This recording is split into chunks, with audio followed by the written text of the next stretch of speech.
in Spain, and she's here to talk all about it with us. So thank you very much, and nice to see you. Nice to be here. I kind of half-hearted to say it's nice to be here because this is way early for me. Unless I run the Camino, then it's late. But, so thank you for having me today. It's actually been almost a year to the day that we left on our trip to Santiago, on our quest.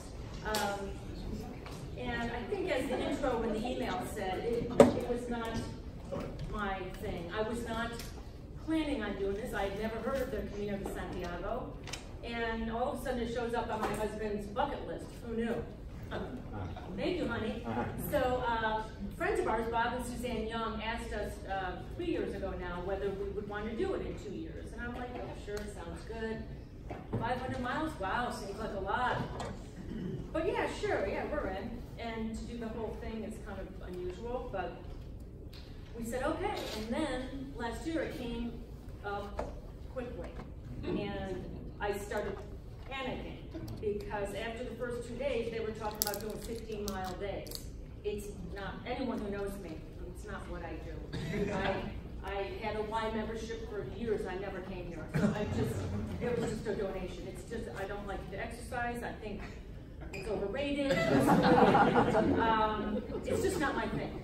So as it approached closer to the date of September last year, back in, actually I remember vividly, it was St. Patrick's Day, and I was losing sleep. I was panicking, freaking out. I'm like, I just, you know, I'm just not comfortable doing this. So I told my husband, I can't do it. And he was very cool, and he was like, okay, you know, that's fine. So the plan was I was going to go to Italy with my sister, because I'd never been. I would like to still get there, but I'd never been. I'm like, well, I'll go there, and maybe I'll stop and see you somewhere along your path. And as the time grew closer, I said, I thought, you know what?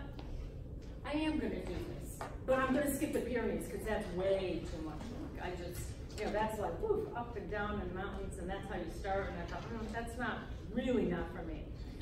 And so then as that got even closer to that, I was like, you know what? What's the worst thing I could do? I could get a cab. I don't know. I'll take a horse or something. I don't know. Rent a bike. I don't know. I thought, well, I'll figure something out. So first of all, I guess I should tell you what, you know, for those of you who don't and never heard of it, what is the Camino de Santiago? I'll give you a quick little history, because I had to pare down I had over 300, and that was pared down through thousands of pictures, and now I'm at 200, so I'll talk really fast once I get going. So the Camino de Santiago is known in English as the Way of St. James, sometimes shortened to the Way. Some of you might know Martin Sheen's movie called The Way. The story of the pilgrimage to Santiago de Compostela is intertwined with the history of Christianity. After Jesus' resurrection, according to tradition, St. James traveled to Spain to spread the good word about his resurrection, and upon his return to Jerusalem, King Herod cut his head off. So legend holds that St. James' remains were secretly carried by his followers by boat from Jerusalem to the northern Spain. And then he was buried in what is now the city of Santiago de Compostela. So the story's a lot more complicated than that. In fact, there's a lot of conflicting versions of what went down and how it happened. So I leave that up to you to research that if you want to. In any case, the Camino was born and people flocked to visit the grave of St. James and follow their spiritual path. It was actually one of the most important pilgrimages in the Middle Ages. And because of this, towns cropped up along the route in support of the many pilgrims. So there's many different routes you can take. We took the French way, which is the most common way. And that begins in the Pyrenees in Saint-Jean-de-Pied-Port, France, and ends in Santiago, Spain, a 500-mile trek. So in order to get going, if you're going to be a pilgrim on this pilgrimage, you've got to have a credential. And you have to send away for this and get it. You can get it online, but I encourage you to, I'm going to pass these around. And what you'll see is you'll see many stamps in it. So it has my name in it, so you have to have one of these pilgrim passports in order to get into any of the hostels. Good Lord, I don't need to see a hostel ever again. But you still need that in order to reap the benefits of the pilgrims on that route. So In order to get actually a Compostela is also the certificate you get at the end. Okay, now typically you only need to do the last 100 kilometers in order to qualify to get the Compostela. So a lot of people start in Soria, which is a town 100 kilometers away, and that's how they do it. But from Soria to Santiago, you have to have at least 2 stamps a day from any given place. So you can just take that and pass it around. And so you don't have a certificate framed? No. Less is more, Barry. Less is more. Downsizing. It's all about simplicity. So you can just take a look and pass it around. Some stamps are more intricate than others. But you did have to have them in order to get into these hostels. The hostels are really like €7 a night. Really cheap and probably for good reason. This is the guidebook. This is John Brierly is the guru of the Camino. And this was taken, we each had one of these. And I'll pass it around. This was what I took on the whole trip. And it tells you day 1, day 2, day 3. It tells you how far it was, usually around 23 kilometers a day. But this was a Bible. And this also had, you can see the trek of the day. You can see how high in the mountains we went and then down low. And you can see kind of what the day had in store for us. I have a quick question. Is this in Spain or Portugal? It's in Spain. There is a Portugal one you can do too, but like I said, there are many routes. And actually, if you look at the back flap, I'll pass this book around, you'll see them many ways. You can take any number of ways. It's whatever you want your Camino to be. We just did this one because it was supposed to be the most scenic and the most popular and well signed. Because if you're starting it in the crack of dawn and it's dark, you don't know where you're going. You can't see anything. So I'll give that, you can flip it through and pass it around. And you can pass around the Compostela. Don't worry about shattering it or anything. I'm probably never going to have a frame because I just won't. So anyway, this is the, also, one more thing before I get to the pictures. The scallop is the shell of, the scallop shell is also common to the shores of Galicia, which is on the western part of Spain. And the scallop shell symbolizes the Camino. So oftentimes you'll see, if you saw a shell or a yellow arrow, that's where you knew you were on the right path. And so that's what you would always look for. So this is Saint Jean de Piedmont. This is the day 1. And so how many hours, how many miles a day? So this is the first day we did 3 miles a day the first day, which is nothing. But it was like, you look in the book, you'll see straight up, and it was intense. You're carrying your luggage? Yes. Okay, so yeah, I had an 18-pound pack. No, actually, it should have been an 18-pound pack. It was a 20-pound pack. And I had my hiking boots, waterproof, don't go without waterproof. I had my Tiva sandals. I had 2 pair of shorts, 2 pair of pants, 2 long sleeve shirts, 2 short sleeve shirts, 3 pair of underwear, 3 pair of socks, 3 pair of sock liners, toiletries. Oh my God, a woman in her toiletries. My God, you got to pare that down. Oh, the horror. That was a struggle, but you really had to kind of pare down what you were going to take. And I didn't take a sleeping bag because we were going to stay in places. I had a sleeping bag cover, so it's like a silk liner or something. I took that and I had a blow-up pillow. That's it. And so after the second day, we did 5 miles. After that, we averaged 16.6 miles a day. Average. Our biggest day was 22 miles.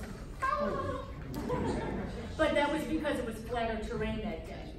Our least day was maybe 12 miles, 14 was like, I can't believe I'm even saying that that's a light day. But anyway, this is the accommodations for the first night. Not a lot of options on the first part of the trip because you're out in the middle of nowhere. There's nothing else. So for this place, the first night and the second night were the ones that we had reservations for because there aren't many places to go. This is the one albergue, which is a step up from the hostel. Well, this wasn't really a step up because did you see those beds? Yeah, and there's no toilet seat on that toilet. You know, it was, they break you in right on that first day. But some people go, so this is starting out the second morning on the second day. It was magnificent. And I'm so grateful that I did not pass up the opportunity to see the Pyrenees because they were magnificent. And just before we were there, a few days before, it was cloudy and no one could see this beautiful view. This is day 2 in Roncesvalles. This is a monastery and it's a hostel, but this one's a well-run, fine-tuned machine. A lot of people do the first 2 days, like they do the 3 and the 5 mile to get here for day 1 because it's so big, and there aren't accommodations on that first stop. There's no way I would have been able to do that. Luckily, our friend Bob knew that, well, that I would not handle that. So well, I don't know if anyone would. I mean, a lot of people were ruined by that. Like, it's really intense hiking, especially when you're first starting out. This is the inside, that's my bottom bunk of Roncesvalles. So that's starting, that's the Compostela, that's the start of it. Well, from Roncesvalles, we'd already gone the 3 miles. This was just a spectacular morning. These pictures don't, the screen doesn't do it justice, but it was a nice fog and just gorgeous. This is up in the Pyrenees. You can't see how steep it is, but I was very, very happy and I was very proud that I was surviving this, and that's why I had someone, I was walking by myself that day, which was one of my favorite days. I just came across some couple, but I had just climbed some serious hill to get to the top of that mountain. So I was very happy about that. Why'd you pick September? Is there a good time? It's the best month of the year to go. It is. Yeah. It's not as hot, and it's not as busy. The most popular months are June and July, but it's really, really hot then. So oftentimes for breakfast, you just have like a cup of coffee. Oh, and I got reacquainted with caffeine. What am I going to do? Ask for decaf? So I started drinking coffee again, but not anymore. But So what time did you get up really early? yeah, we get up early. We'd be on the road by 6:30. Between 6:30 and 7:30, we'd be on the road. This is Alabama Mike. We met him here and there on the Camino. This is entering Pamplona. So I don't know if you guys remember Miriam Noriega, who lived with us, our exchange student. You guys remember her from a few years ago? Well, we've always been in contact with Miriam, and this is entering Pamplona. Miriam happened to be in the States doing a semester here, and so we got together with her family, and her father met us in front of the arena where they do the running of the bulls, and he is a wonderful, just a wonderful family. Oh, I crashed a Rotary meeting. That's, so her father speaks a little bit of English, her mother doesn't speak any, but she's like, come on, Mama, you gotta follow me. I'm like, all right, sure. So they took us right off the main plaza in Pamplona, and I crashed a Rotary meeting. And that's about as dressed up as I was able to get for 34 days.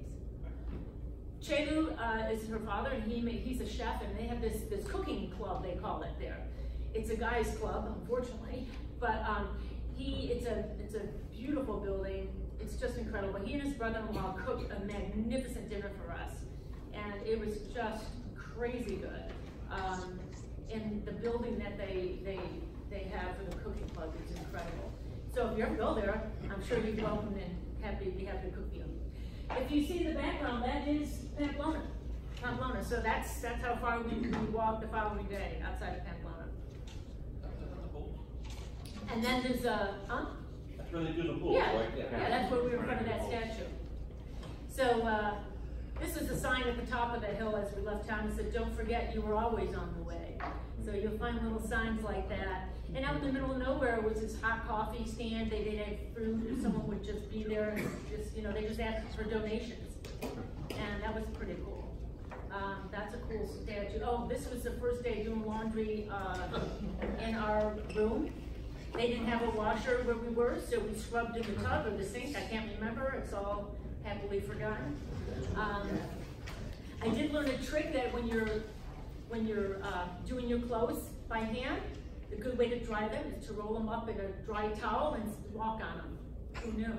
I know. And you can hang your socks out the window. This is like the bar restaurant attached to the albergue. So the albergue is a step up from a hostel. And whenever we could, I kind of tried to stay in those because I don't need to do these bunk beds ever again. It's some of the conditions are, you know, a little trying. The municipalities all have hostels for people because they support the pilgrims, and I think they offset the cost of running these hostels and the albergues so that they can afford to do this for the many pilgrims. I think there's usually 250, 300 pilgrims a year that do this throughout the year. So we would gather, there's some people we met there. We definitely had cold beer. I don't even drink beer, but I did there. We got to meet some incredible people. We met, the first day we met Jill from Colorado, who sold all her worldly possessions, quit her job, and just had a cell phone, and she was just gonna figure it out on the Camino, what her next steps were gonna be. We also met Jane, who was an IT professional from Denmark, I think. She just quit her job, sold her house, and left all her worldly possessions. How old are they? Jill is in her 30s, both of them in their 30s. Yeah, and so they were just going to figure out what they were going to do along the Camino. We'd often try to have a second breakfast. I'm going to start talking fast on that, I'll lock it up. So a second breakfast, because usually they just give you a toast in the morning. So we were dying for fried eggs, lots of ham, lots and lots of ham. We went through the Rioja district and the Arezzo wine districts, and that was pretty cool. Picking grapes here and there. They'd have fountains all over for the pilgrims. Beautiful sunrise, just stunning sunrises. Just every time I go, that's David and Cameron from England. He was shattered that day. He was just, I mean, his feet. A lot of people got injuries. Jill's a nurse practitioner. She had to get off the road for 3 days because of blisters and whatnot. I had read something where if you taped up your feet wherever you've ever gotten a blister before with this paper tape stuff, you will never get a blister, and I didn't. So I religiously knew how bad I would be and what bad company I would be if I got a blister. So I taped my feet every single day. And in this part of the Camino, well, any part of the Camino, is very unusual because it's the only place I've ever been where you can walk, you can go to a restaurant, take your shoes and socks off, massage your feet, and sit there and have your breakfast, or have any meal you want. This was a particularly tough day, and I remember having the chistero, which is also, it's a Spanish sausage, and my lemon rattler that I had in the middle of nowhere. You'll see these places pop up. I don't know why some of those pictures didn't come through, because I had a picture of, right in the middle of nowhere, there'll be this trailer with a generator, and they'll have this food, and it's a godsend. Even the book actually told us about that stop to get that food, because it was in the middle of nowhere. Occasionally we would cook. This is the first meal we cooked in one of the hostels that we stayed in, because there weren't a lot of options in town. So we just went to the grocery store and cooked. There was a couple of places our friends decided to cook. They didn't want to go out, and I would not. In that place we stayed in, I would not. I checked out that kitchen. I'm like, nope, not having it. This was a beautiful Camino, like a foot fountain to cool your feet before getting into Logroño. And so that was a lot of fun. Again, lots and lots of ham. Ham. There was a music festival going on there. This is remnants of an old hospital that was, so really for years they had these hospitals along the route because pilgrims needed it so badly. This is a guy, I just took, he's blowtorching peppers to roast them. I'm like, wow, that is cool. Oh, there's one of those trailers out in the middle of nowhere. We had a lot of communal dinners. The first dinner we ever had, the first night, it was interesting in that the host had everybody stand up and tell a little bit about themselves and why they were on the Camino and stuff. And it just kind of got everybody gelled together. There were 300 people that started the same day we started. So you can tell that, you can see that the first 2 days would be really intense as far as housing goes, because people go to, and then they end up splitting off and going at different paces. But we met people from all over the place. That was like a typical day when you start and you're looking like, oh, yeah, that's where I gotta go, and even more. Yes, okay. Churches, all these little towns, there are churches all over. Big, small, I mean, it's just incredible. Every town would have one. Field and field of sunflowers. That's a good pilgrim meal. You can get a big pilgrim meal with soup, salad, an entree, dessert, and a bottle of wine for €12. Can't beat that. That was one of the better ones. They don't use a lot of spices there. So, you know, take a thing of pepper if you go. That's just one or the other. That's one of the nicer places we stayed. So occasionally, I would say about 2/3 of the time I would have my bag taken for me, because I would look at the terrain the day before and I'm like, not so much. So what you had to do is it's just €5, and you just have to know where you're going to be the next day. So as soon as we would get back to a place at night, we'd sit and we'd figure out where we're going to go the next day, because you had to tell the carrier where you're going to go. So, and then you just call this 800 number, and they just come and pick up your bag, and it's a beautiful thing. Some people did that the whole way. I didn't, but I did for a lot because I could. A lot of days look like this. Again, churches all over, and at the top of the churches, you'll see, I don't know if you can see the nest, a lot of flamingos nest in France. Again, churches all over the place. This one is, I think that's Burgos. Yeah, this is Burgos. So whenever you get to a big city, it's like, yeah, real food, because it's kind of slim pickings and the food isn't that great. I did not, however, lose weight. I'm probably one of the few that didn't, because I got reacquainted with Snickers bars. And I love them. This was a tiny little church, and this little nun was giving everybody a blessing, a free blessing, and a little necklace for a little donation. Yeah, and so you just look at that in the day. So if you see that rock, you'll see the shell on it. And again, you knew, and usually an arrow would tell you that you were on the right way. That's another communal dinner, met Fernando. These are our friends in the front. That's Rory, the young girl, her mother behind her. That's me sporting a muumuu. I bought a muumuu so I could, at H&M when we were in the bigger cities, so I could do my laundry all at once instead of wearing one of my 3 days. I could actually wear my muumuu, do the laundry, and have a full 3 days to go. So, and when Mark got sick, there was a time later on when a bunch of us, the Camino crud hit, and people got sick with water. 35 people got sick. I only got sick that one night. Rory got sick for 3 days. But Mark was threatening to wear my muumuu as we walked the next day in case he needed a quick little bypass. Anyway, but the saying is the Camino provides. So, and it did provide. Every time I thought it was going to be a tough day or something that's challenging, it'd be like, no, the Camino provides. It's a thing. It's something you get in you. And so, as you get to the end of, oh yeah, that's where we got sick, but it was a nice place to get sick. That's just a bunch of these things. I'm going to have to cut it short too. This is Lyon. Oh, so these guys are militant. They didn't want to take any time off. We built in like 5 or 6 days to kind of take a break and maybe stay in a place 2 nights. Not about Lyon. So finally, yeah, they're militant. Well, the people we went with, I should say, are marathon runners. I mean, that's what they do. They're cool with this. So when we got to Lyon, it was like, I'm like, you know what? You guys can go on. Mark, you can go. My husband, you can go on. I'm staying here 2 nights. Woo! And it was fabulous. And actually, everybody ended up staying, and it was wonderful. I had a robe, I had slippers. Then I got like a 4-star hotel for 2 nights. It was like $200 a night. I was like, I'm all in. Oh, pharmacies. Okay, pharmacies there, they actually fix you. They're not like pharmacies here. They have doctors there. They can attend to blisters. They cut open the blisters. They'll wash it with saline, and they actually take care of you.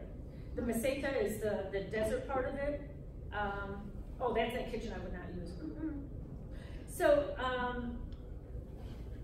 I think, well, I'm going to be cut short, so I'm going to go through timing is everything. So I guess in the end, what I got from it is we simplified our life. My husband and I we were going to wait 3 to 5 years to sell our home. We got home, and I said, you know what, it's time. We I've been working all spring to get the house on the market, sold the house, closing on it. We bought a smaller house, only a 100-year-old house in Morristown. That's all been redone and gutted, so I don't have to do any projects. And it's all about simplifying your life. And I was, it's a spiritual journey, and and I'm glad, so very grateful that I took it. Good.